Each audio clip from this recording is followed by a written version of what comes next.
இரட்சகரும் மீட்பருமாகிய இயேசு கிறிஸ்துவின் நாமத்தில் உங்கள் அனைவருக்கும் என் அன்பின் வாழ்த்துக்கள்.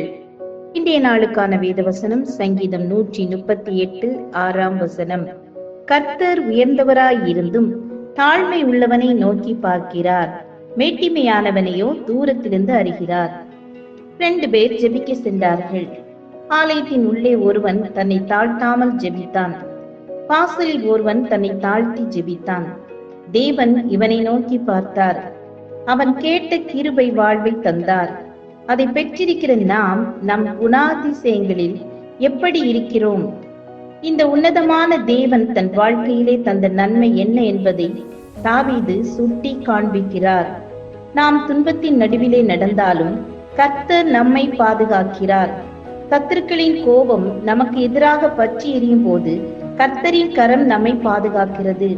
எனவேதான் கர்த்தர் தனக்காக யாவையும் செய்து முடிப்பார் என தாவீது கூறுகிறார்.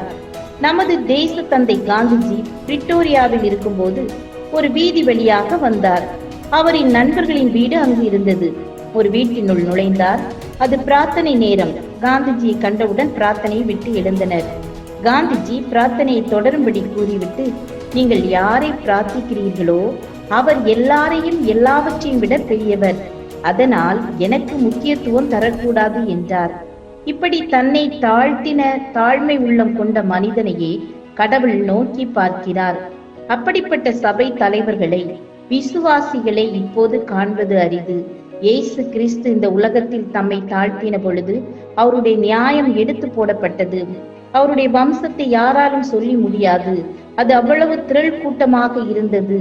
ஆம், என கண்பானவர்களே, நான் தாழ்மை உள்ளவனாக இருந்தபடியால் பொல்லாதவர்கள் என்னை வஞ்சித்து விட்டார்கள், எனக்கு நியாயம் செய்வது யார் என்று நினைத்து கவலைப்படாதீர்கள். நம்மை போலவே இயேசு இந்த உலகத்தில் வாழ்ந்தபோது மனிதர்கள் முன்பாக அவர் நியாயம் எடுத்து போடப்பட்டது. ஆனால் அவருடைய தாழ்மை உன்னதமான பிதாவை அசைத்தது.